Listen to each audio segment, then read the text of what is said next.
அந்த பொண்ணை நீங்க இப்படி மனசாட்சி இல்லாம அந்த பொண்ணோட கேரக்டரை டிஃபேம் பண்ணி அந்த பொண்ணோட பேரை கெடுத்து இதுலதான் சம்பாரிச்சு வந்து இதுலதான் நீங்க ஜெயிக்கணும்னா எனக்கு சொல்றதுக்கு வேற எதுவுமே வார்த்தைகள் கிடையாது சார்.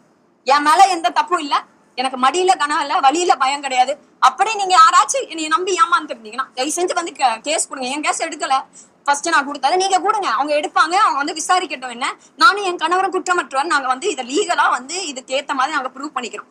நான் பிரஸ் மீட் கொடுக்காம நான் எதுவுமே கொடுக்காம இந்த விஷயத்த பத்தி பெருசா பேசாம இருந்த ஒரே காரணம் நான் சட்டத்தை நம்பி ஓகே அதுக்கான ஆக்ஷன் எடுப்பாங்க.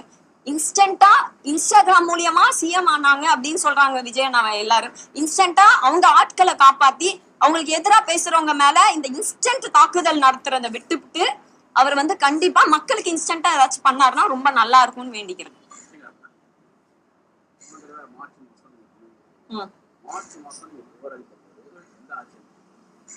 மார்ச் மாசம் நான் புகார் அளிக்கும் போது திமுக ஆட்சி தான் இருந்துச்சு. இதுல எந்த சந்தேகமும் இல்ல. ஆனா அப்ப எலெக்ஷன் கமிஷன் ஆன் டியூட்டில இருந்துச்சு சார். நான் கொடுத்த அன்னைக்கு எனக்கு நல்லா ஞாபகம் இருக்கு. வெள்ளிக்கிழமை என்னால கொடுக்க முடியல. we were undergoing something very tragic. நான் கொடுக்கல. நான் திங்கக்கிழமை கொடுத்தேன். எலெக்ஷன் கமிஷன் ஆட்சி நடந்துச்சு. எதுவா எனக்கு ஒன்னே ஒண்ணு புரியுது சார். நான் திமுக ஆட்சின்றனால எனக்கு அவங்க இருக்கிற டைம்ல நான் கம்ப்ளைண்ட் கொடுக்கல. எலெக்ஷன் டியூட்டி அப்ப கம்ப்ளைண்ட் கொடுத்தேன். அது முடிஞ்ச ஒரு ஆட்சி வந்துருச்சு. அப்ப அந்த ஆட்சி எனக்கும் பொறுப்பு எடுக்கணும்ல சார். ஆமாங்க சார். திமுக ஆட்சியில எலெக்ஷன் கமிஷன் ஆட்சி ஆமாங்க சார். ஆமாங்க சார்.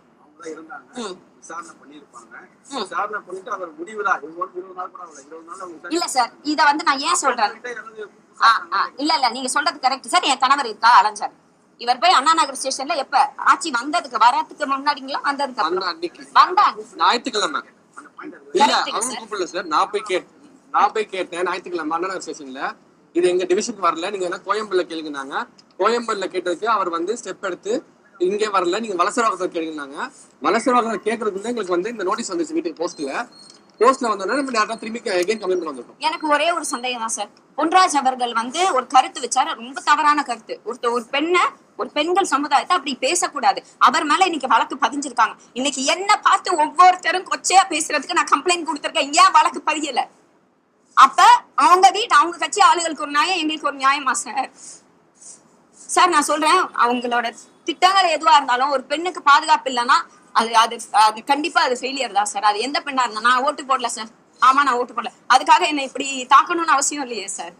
சார் இன்னைக்கு வந்து அவர் சிஎம் மரியாதைக்குரிய சிஎம் விஜய் அண்ணா வந்து சொல்லலாம் 51 பேர் இறந்ததுக்கு நான் காரணம் கிடையாது. ஆனா நான் ஒண்ணு சொல்றேன் சார், நான் என் பிள்ளை இறந்ததுக்கு அவர் மட்டும்தான் காரணம். ஏன்னா ஸ்ட்ரெயிட்டா விஜய் அண்ணாவா சொன்னாருன்னு வந்து முட்டு கொடுக்க வருவாங்க.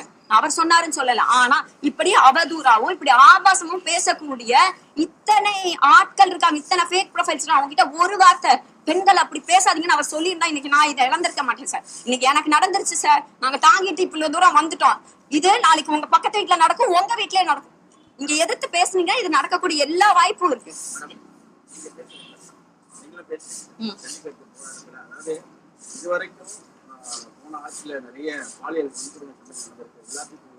ஆமா சார், விளாத்திக்குளத்துக்கு இப்ப ரிசல்ட் வந்திருக்கு.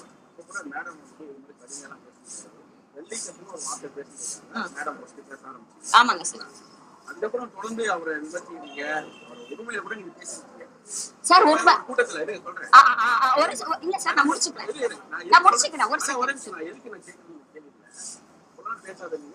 பேசுறீங்க, நீங்க பேசுறது நிறைய பேர் பேசினே இருக்காங்க. ஓகேவா? அதே மாதிரி நீங்க சார்ந்த கட்சி, அதாவது அப்படி நாடு வகித்த கட்சியில இருந்து கூட நிறைய பெண்கள் ஆபாசமா பேசியிருக்காங்க. அப்பெல்லாம் ஜூலி அவர்கள் நீங்க பேசவே இல்லை. இன்னைக்கு வந்து அடையாளம் தெரியாத நபர்கள் யாரும் உங்க பேர்ல கூட நிறைய ஐடிஸ் கிரியேட் பண்ணி நீங்க பேசுறது கூட பரப்பலாம். கரெக்டுங்களா?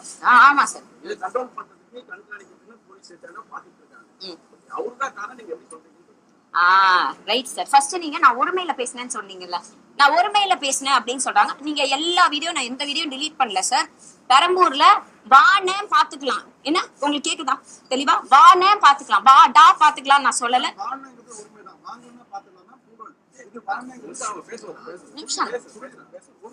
வாங்கண்ணா, வணக்கங்கண்ணா. இல்லண்ணா சரிண்ணா, வாடாக்கும் வானன்றதுக்கும் ஒரு மதிப்பு. இல்ல ஒரு மரியாதைக்குரிய விஷயம் இருக்கா? இல்ல அண்ணா என்ன கேட்டாரு?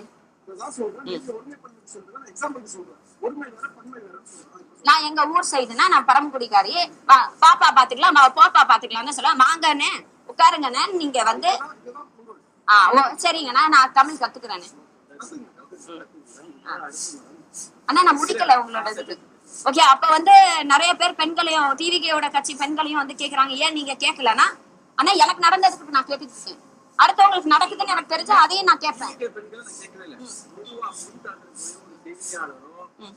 யாராவது ஒருத்தவங்க ஏரியாளரோ திமுக சார்ந்தவங்க பேசினாங்கன்னாக்கா அவங்களை பத்தி ஆபாசமாக அவங்க புகைப்படங்களை எடுத்து சமூக வலைத்தளத்துல பரப்பி அந்த டைம்ல நீங்க கொடுத்தீங்க ஆதரவு கேட்கலாம் அந்த மேடம் அந்த டைம்ல ஒரு பொருள் கொடுக்கல, ஏன் இப்போ மட்டும் ஒரு ஏன்னா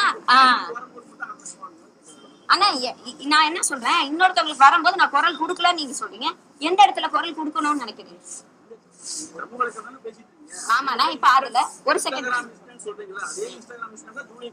ஆமா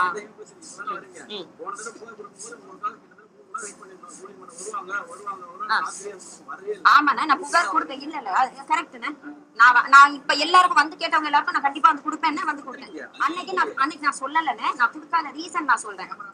இல்ல அன்னைக்கு நான் கொடுக்காத ரீசன் நான் சொல்றேன், ஏன்னா எனக்கு அவங்களுக்கு எதிராக ஆதாரங்கள் என்கிட்ட இருந்தது, அத மொத்தமா ஸ்டேஷன்ல கொடுத்து நான் லீகலா அதை மூவ் பண்ணணும்னு நினைச்சேன், அது நடக்கல சார்.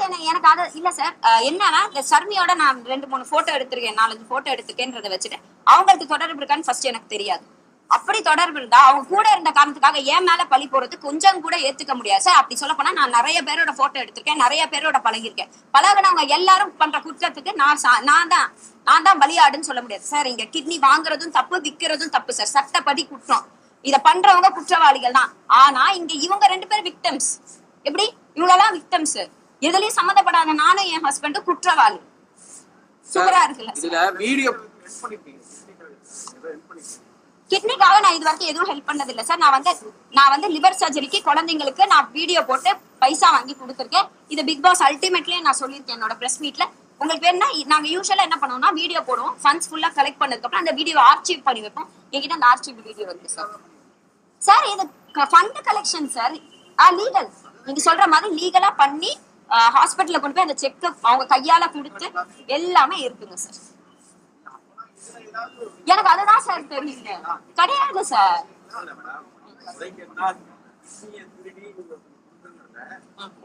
சார் கிட்னியை திருட்டு நான் தப்பு சார்.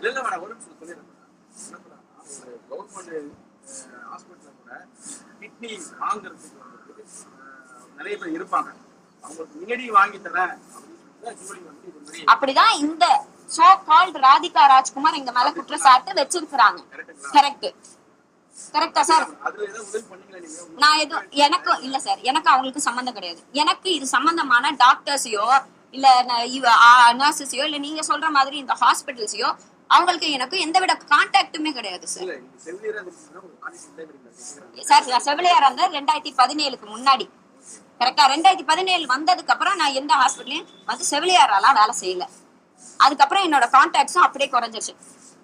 என்கிட்ட வந்து இப்ப வந்து ஒரு நல்ல கைனகாலஜி சொல்லுங்கன்னா எனக்கு தெரிஞ்ச கைனகாலஜி சொல்லுவேன், கார்டியாலஜி சொல்லுங்களா, நான் கார்டியாலஜி டிபார்ட்மெண்ட்ல வேலை செஞ்சு நல்ல கார்டியாலஜி சொல்லுவேன். நான் நர்ஸ்ன்ற ஒரே காலத்துல நான் கிட்னி திருத்துவேன்னு அர்த்தமா சார்? நான் யாருக்கும் யாரையும் ரெஃபர் பண்ணல சார். எனக்கு இந்த டிபார்ட்மெண்ட் சம்பந்தப்பட்ட ஆளுங்க யாரையுமே எனக்கு தெரியாது சார். ஆமா சித்ரா மேம் இல்ல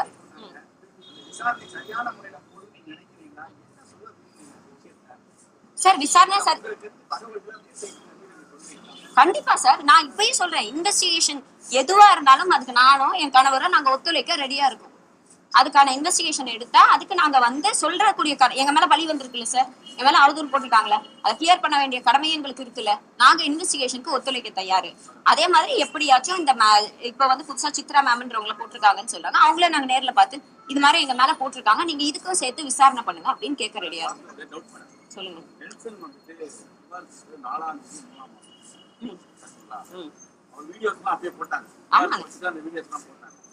நீங்க கரெக்டா தேர்தல் விதிமுறைகள் அமலுக்கு வந்து 14/3 கரெக்டுங்களா, அன்னைக்கு வந்து அதுக்கு முன்னாடி ஏன் தயக்கம் இந்த ஏன் நம்ம பத்தி அவதூறு சொல்றது அந்த காலகட்டம் இருந்துச்சு 12 நாள் 15 நாள் இருந்துச்சு நிறைய அபியூஸ் பண்ணி நிறைய பேர் வீடியோ போட்டாங்க அப்படியே நீங்க தெரிஞ்சிருக்கும் ஆனா நீங்க புகார் கொடுத்தாங்க நான் புகார் கொடுத்துட்டேன் இந்த ஆடியோஸ் எல்லாம் சப்மிட் பண்ணிட்டேன் அப்படிலாம் சொல்லி கொடுத்துருந்தாங்க அந்த டைம்ல ஐயா அது என்ன எதனால அந்த ரைட் சார், இந்த நியூஸ் வந்தோடனே ஃபர்ஸ்ட் ஆஃப் ஆல் எனக்கு தலையால் புரியல. ஏன்னா யாரை பத்தி சொல்றாங்க, என்ன சொல்றாங்க, இது உண்மையா, இது என்ன நடக்குது, ஃபர்ஸ்ட் ஆஃப் ஆல் அதை எங்களுக்கு ரியலைஸ் பண்ணவே ஒரு 2-3 days ஆயிடுச்சு சார். இது முடிஞ்சு ஒரு 4 நாள்ல ஐ ஹேட் மை மிஸ்கேரேஜ். நான் வெள்ளிக்கிழமை இங்க வரதா இருந்துச்சு. I hate my miscarriage on Thursday. நான் வெள்ளிக்கிழமை வர முடியல. நான் திங்கட்கிழமை வரதுக்குள்ள ஞாயிற்றுக்கிழமை வந்து இது போட்டாங்க. அந்த 15 கரெக்டா ஏன்னா நான் தேதி கரெக்டா சொன்னேன். ஞாயிற்றுக்கிழமை போட்டாங்க. அப்ப நான் எல்லாம் ரெடி பண்ணி கையில வச்சிருந்த திங்கட்கிழமை வந்து கொடுப்பான், டிலே பண்ண வேணாம் வந்து கொடுப்போம் அப்படின்னு சொல்லி நான் கொடுத்தேன். ஏன்னா அது வரைக்கும் இது சும்மா ஓகே பேசிட்டு போறாங்க, பொங்கல அவதூறு. இன்னொன்னு எங்களுக்கு தலைகாலை புரியல, எங்க இருந்து ஆரம்பிக்கிறது, யார் எங்க மேல சொல்லியிருக்காங்க, இவங்க எல்லாம் இப்ப அவங்க சோ கால் வாய்ஸ் இருக்காங்க, இவங்க எல்லாம் யாருன்னு தெரியாதப்ப என்ன சொல்லுங்க